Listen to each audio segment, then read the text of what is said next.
पहले झारखंड राज्य दफ्तर चौकीदार पंचायत के राज्य स्तरीय बैठक में आप सभी पत्रकार साथियों का स्वागत है, अभिनंदन है। और आज जो यहाँ बैठक बुलाई गई है, बैठक का मूल उद्देश्य है कि सेवा विमुख और एवजी चौकीदारों का जो मामला है झारखंड में, और झारखंड सरकार के गृह विभाग में झारखंड चौकीदार संवर्ग नियमावली 2015 में 15 नियमावली में संशोधन प्रस्तावित है। तो वो जो नियमावली में संशोधन प्रस्तावित है, उसमें हम आपके माध्यम से माननीय मुख्यमंत्री जी से यही कहना चाहते हैं कि 5 साल 6 साल सरकारी काम किए हैं, इनका कटा हुआ पैसा आज ही सरकारी खजाना में बंद है और करीब 10 साल से ऊपर हो गया इनको सफ़र करते हुए। आप नियमावली में संशोधन करके सेवा विमुख चौकीदारों और एवजी चौकीदार को जो एक बार लाभ नहीं मिला है, उनको रखने का, बहाल करने का आप प्रावधान कर दीजिए, ताकि गरीबों के साथ न्याय हो सके और चौकीदारी व्यवस्था को मजबूत करने में मदद मिल सके। आप माननीय मुख्यमंत्री जी हर जगह बोलते हैं कि ये गरीबों की सरकार है, दलित पिछड़ों अकलियतों की सरकार है। तो ये जो चौकीदारी व्यवस्था में काम किए हैं, करते आ रहे हैं, और जिनके साथ अन्याय हुआ है, ये सब लोग भी वही, इनके साथ न्याय करिए। और सबसे बड़ी बात है कि आदरणीय दिसिंग गुरु श्री शिबू सोरेन जी से भी हमारी वार्ता हुई थी कई बार, और उन्होंने स्पष्ट शब्दों में कहा था कि झारखंड की सरकार चौकीदारों की सरकार है और इस सरकार में चौकीदारों का काम होगा। तो आदरणीय गुरु जी तो इस दुनिया में अब रहे नहीं, आप उनका बेटा हैं, सुपुत्र हैं, और आज आप मुख्यमंत्री हैं, माननीय मुख्यमंत्री हैं इस सूबे का। हम आपसे आग्रह करते हैं कि अगर बाबा को, आदरणीय गुरु जी अगर सच्चे मायने में जिसके लिए जीवन भर उलटते रहे, अगर उनके साथ न्याय करना चाहते हैं, तो सेवा विमुख चौकीदारों को बहाल करने का प्रस्तावित झारखंड चौकीदार संवर्ग नियमावली 2015 में संशोधन करके प्रस्ताव पास करिए, कैबिनेट से पास करिए, ताकि उनको न्याय मिल सके। ये हमारा पहला एजेंडा है। हम लोगों के नेता थे राम अवधेश सिंह, पूर्व सांसद, और इस दुनिया में वो नहीं रहे, और हर साल हम लोग उनकी जयंती मनाते हैं। तो इस साल हम लोगों ने निर्णय लिया है कि हजारीबाग के जेल में इमरजेंसी में बहुत दिनों तक वो बंद थे। तो अब की बार 2026 में 18 जून को उनकी जयंती झारखंड राज्य दफ्तर चौकीदार पंचायत की ओर से हजारीबाग में मनाई जाएगी। तीसरी बात है कि चौकीदारी व्यवस्था में पूरे झारखंड में विज्ञापन निकाल करके नियुक्ति की गई। उसके बारे में मुझको कहना है कि जो आप बहाल किए हैं, वो बहाली झारखंड चौकीदार संवर्ग नियमावली 2015 में जो प्रावधान है, उसके अनुसार किसी भी जिला में अपवाद को छोड़ करके नियुक्ति नहीं हुई। आगे जब भी कभी जांच होगी, तो जो बच्चे बहाल हुए हैं, जो जिन बेरोजगारों को रोजगार मिला है, आज से 10 साल के बाद अगर जांच होती है, 5 साल के बाद जांच होती है, अगर इनकी नियुक्ति गलत पाई जाती है, तो इनके साथ अन्याय होगा। और अभी आप सुधार देंगे तो इनके साथ न्याय हो जाएगा।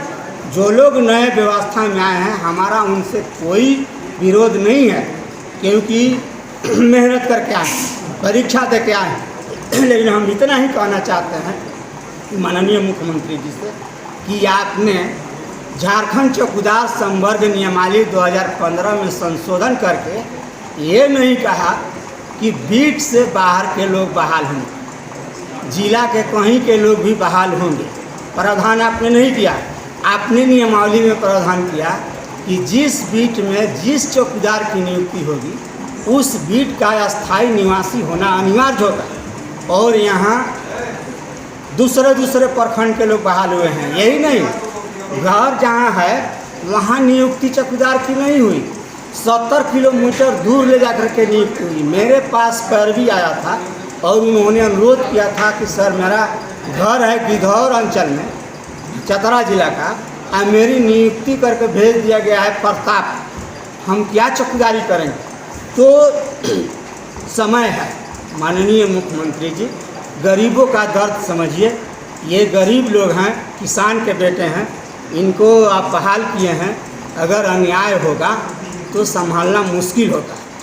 मैंने आप मानते हैं कि नियमावली में जो नियम है उसके विरुद्ध बहाली हो रहा है? बिल्कुल बिल्कुल बहाली गलत हुई है और जांच करा लें कि नियम जो कहता है उसके अनुसार बहाली हुई है कि नहीं। हम तो कहते हैं कि आप यहाँ तो एक ही सदन है विधानसभा, आप विधानसभा की कमेटी बना दीजिए और उससे आप जांच करा लीजिए। जिस जिला में बहाली हुई है चौकीदारों के रिक्त पदों पर, वो क्या झारखंड चौकीदार संवर्ग नियमावली 2015 में जो प्रावधान है उसके अनुसार बहाली हुई है? अगर बहाली नहीं हुई है तो इसमें कौन सुधार करेगा? मैंने 13-14 जिला में जाकर सभा किया, बैठक किया और कहा, बयान दिया, प्रिंट मीडिया में बयान दिया, इलेक्ट्रॉनिक मीडिया में बयान दिया कि ये बहाली गलत हुई। क्यों नहीं सुधारा? नियमावली के विरुद्ध अगर बहाली हो तो कल ग्रेड में नौकरी भी जाएगा लोगों का? बिल्कुल जा सकता है। गलत बहाल हुए लोगों को सरकार वेतन कहाँ से देगी? उदाहरण के तौर पर एक और आपको बात मैं बताना चाहता हूँ कि एक पीठ कैबिनेट से स्वीकृत, पद और बल दोनों स्वीकृत, एक पीठ में कहीं 3 गो कहीं 4 गो बहाल करके भेज दिया गया। तो एक बीट तो कैबिनेट से स्वीकृत है पद और बल, आ एक के बाद जो लोग जा रहे हैं उनका तो न पद स्वीकृत है न बल स्वीकृत है, आप वेतन कहाँ से दीजिए? मुश्किल तो खड़ा होगा। तो ये गड़बड़ी कौन कर रहे हैं? ये गड़बड़ी जो कर रहे हैं जिला में जो नियुक्ति पदाधिकारी हैं चौकीदारों का, मैं सबसे ज़्यादा उनको दोषी मानता हूँ, क्योंकि सरकार जो नियमावली बनाई है उसके अनुसार काम करना उनका कर्तव्य है। वो नीति तय करने के लिए कोई पदाधिकारी कहीं नहीं जाते हैं, नीति तय करने के लिए सरकार होती है और सरकार नीति तय करती है कि आपको कैसे काम करना है। अगर उसके खिलाफ में आप काम करते हैं तो ये अनुशासनहीनता है।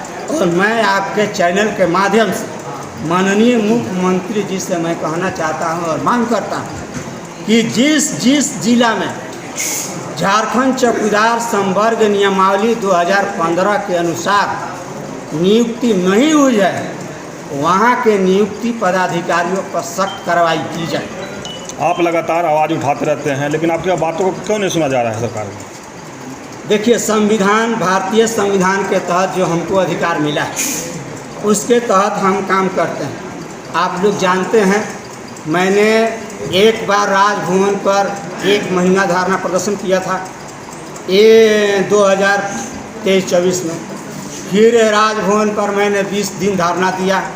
फिर इसके बाद करीब 7 रोज़ की 8 रोज़ मैंने आमरण अनशन किया था और इन्हीं मुद्दों को लेकर के आमरण अनशन किया था।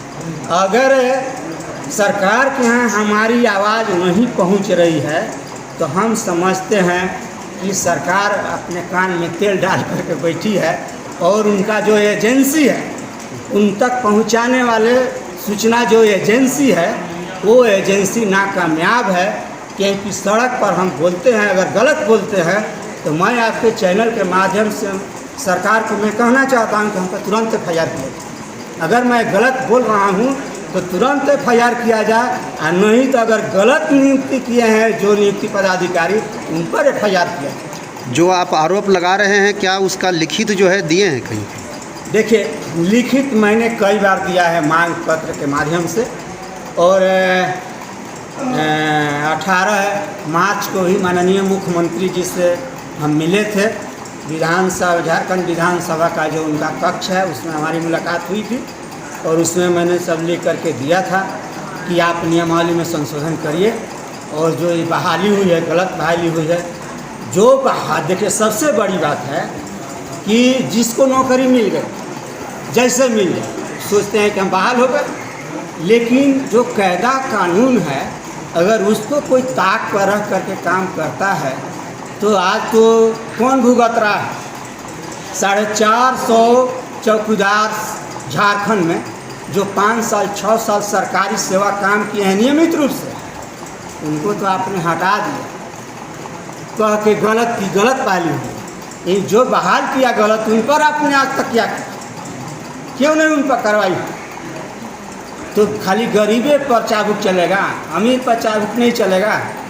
तो माननीय मुख्यमंत्री जी से हम उम्मीद करते हैं, और कई इनके काम का हम लोग प्रशंसक रहे हैं, और हम समझते हैं कि चौकीदारी व्यवस्था खतरा में है झारखंड में। इसलिए एक और मैं बात कहना चाहता हूँ आपके माध्यम से। कुछ महीना पहले माननीय झारखंड उच्च न्यायालय से एक आदेश पारित हुआ था कि बीट से बाहर के लोग ही बहाल हो सकते, जिला में कहीं ट्रांसफ़र हो सकता है, लेकिन नियमावली में है कि इनका ट्रांसफ़र नहीं हो सकता है। अब बीट से बाहर के लोग बहाल नहीं हो सकते। तो मैं यही कहना चाहता हूँ कि न्याय होना ही काफ़ी नहीं, न्याय होते दिखना भी चाहिए, क्योंकि जिस बीट का चौकीदार बहाल नहीं होगा और 70 किलोमीटर दूर का आदमी बहाल होगा, वो चौकीदारी कर ही नहीं सकता। ये सिपाही नहीं है, ये पुलिस नहीं है, ये चौकीदार हैं, सबका चौकीदार है। ये तबे चौकीदारी कर सकते हैं जहाँ के रहने वाले हैं, वहाँ के लोग बहाल होंगे तो चौकीदारी कर सकते हैं। क्यों कि आज से 300 बरस पहले कौन परिवार कैसा था, आज कैसा है? कोई मान लीजिए आज 300 बरस पहले बहुत मजबूत था, आज कमज़ोर, कोई कमज़ोर भी था। तो हमेशा मजबूत कमज़ोर को तमतवा करता है। तो जो पहले मजबूत था आज कमज़ोर हो गया है, आज जो कमज़ोर था मजबूत हो गया है, कहे कि हमारे ख़ानदान को बड़ी तमतवा किया, इसको ठीक करना है। कौन इसका रिपोर्ट दे? सिपाही